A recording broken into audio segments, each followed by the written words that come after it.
ప్రస్తుత కాలంలో మన ఫ్యామిలీని తీసుకొని రోడ్డు మీదకి వెళ్ళాలంటేనే ఏదో ఒక తెలియని భయం. ఎటు నుంచి ఎవడెలా వస్తాడో, లేకపోతే ఎటు నుంచి ఏం జరుగుతుందో, ఒక ఆఫీస్ నుంచి ఇంటికెళ్ళేప్పుడు కానీ, ఇంటి నుంచి ఆఫీస్కి వెళ్ళేప్పుడు కానీ, మనం ఒక గమ్యస్థానానికి వెళ్ళేప్పుడు కానీ మనకు తెలియకుండా ఎన్నో రకాల ఇన్సిడెంట్స్ మన కళ్ళ ముందు చూస్తూ ఉంటాం. అయినా కూడా ఎంతో బాధ్యత లేకుండా ఎంతో ఇర్రెక్లెస్గా డ్రైవ్ చేస్తున్న పర్సన్స్ని ఇప్పటికీ కూడా మనం చూస్తూ ఉన్నాం. బ్రతుకు పైన ఆశ లేని వాళ్ళని మనం ఏం చేయలేం, కానీ మన ప్రాణాల మీదకి వచ్చే విధంగా అయితే వాళ్ళు చేస్తూ ఉన్నారు. చలో, వాటిపైన మనం ఎన్నో వీడియోస్ అయితే అవేర్నెస్కి సంబంధించిన వీడియోస్ చేస్తూ ఉన్నాం. ఇంకా చాలామంది అవేర్ అవ్వట్లేదు.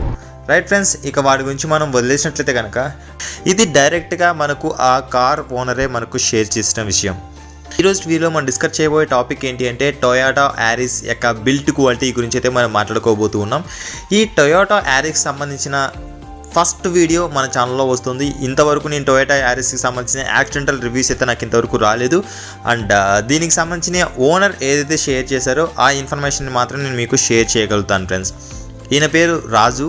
ఈ ఇన్సిడెంట్ అనంతపూర్ డిస్టిక్ గార్లదిన్న దగ్గర అయితే జరిగింది. NH44 హైవేలో ఈయన 140 km స్పీడ్లో వెళ్తూ ఉండగా ఫ్రంట్ టైర్ బర్స్ట్ అయిపోయింది బ్రదర్. బర్స్ట్ అయిపోయినప్పుడు కార్లో ముగ్గురు ఉన్నారు. ముగ్గురు కూడా సీట్ బెల్ట్ అయితే పెట్టుకోలేదు. ముగ్గురు సీట్ బెల్ట్ పెట్టుకోకపోయినా కూడా కారు ఆల్మోస్ట్ 3 to 4 పల్టీస్ అయితే పడిపోయింది.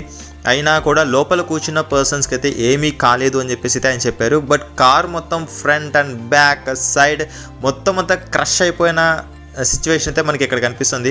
బ్యాక్ అయితే కనుక మనం గమనించినట్లయితే కనుక మొత్తం క్రంపల్ జోన్ అంటే క్రంపల్ చాసీస్ వరకు దాని ఇంపాక్ట్ అన్నది లేదు, కానీ పైన ఏదైతే డోర్ ఉంటుందో ట్రంక్ డోర్ అది మొత్తం అంతా కూడా క్రష్ అయిపోయిన దృశ్యాలు అయితే మనం ఇక్కడ క్లియర్గా గమనించవచ్చు.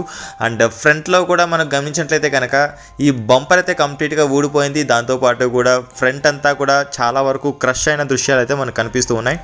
రైట్, 140 km స్పీడ్లో లోపల కూర్చున్న పర్సన్స్కి ఎటువంటి ఇంపాక్ట్ లేదు, ఎటువంటి చిన్న స్క్రాచ్ కూడా లేదు అని చెప్పేసి అయితే మనకు ఓనర్ మనతో పాటు షేర్ చేసుకున్న విషయం. యాక్సిడెంట్ని బట్టి మనం గమనించినట్లయితే కనుక ఈ ఇంపాక్ట్ మొత్తం అంతా కూడా ఈ కార్ తీసుకొని వెనకల మొత్తం క్రష్ అయిపోయినా కూడా ఆ ఇంపాక్ట్ లోపల వరకు తీసుకెళ్లకుండా ఆ కార్ వారిని ప్రొటెక్ట్ చేసిందని చెప్పేసి అయితే చెప్పుకోవచ్చు. అంటే ఇక్కడ ఎటువంటి accident in the sense body roll అయ్యింది తప్పనించి ఇక్కడ ఎవరిని హిట్ చేయడం కానీ లేకపోతే ఏది జరగలేదు. కాబట్టి గాడ్ గ్రేట్స్, వాళ్ళని సురక్షితంగా అయితే ఆ కారు కాపాడగలిగింది. అంటే రోడ్డు మీదకి వెళ్తున్నామంటే ఖచ్చితంగా సీట్ బెల్ట్ వేసుకోండి అండ్ హెల్మెట్ వేసుకోండి. అండ్ దాంతోపాటు కూడా ఆ రోడ్డుకు అనుగుణమైన స్పీడ్తో వెళ్ళండి అని చెప్పేసి నా నుంచి నేను రిక్వెస్ట్ చేస్తూ ఉన్నాను. Thanks for watching. Bye bye. Seat belt ధరించండి, హెల్మెట్ ధరించండి, సురక్షితంగా ప్రయాణించండి. అంబులెన్స్కి దారి ఇవ్వడం మాత్రం మర్చిపోవద్దు. Please don't drunk and drive. బోలో భారత్ మాతాకి జై.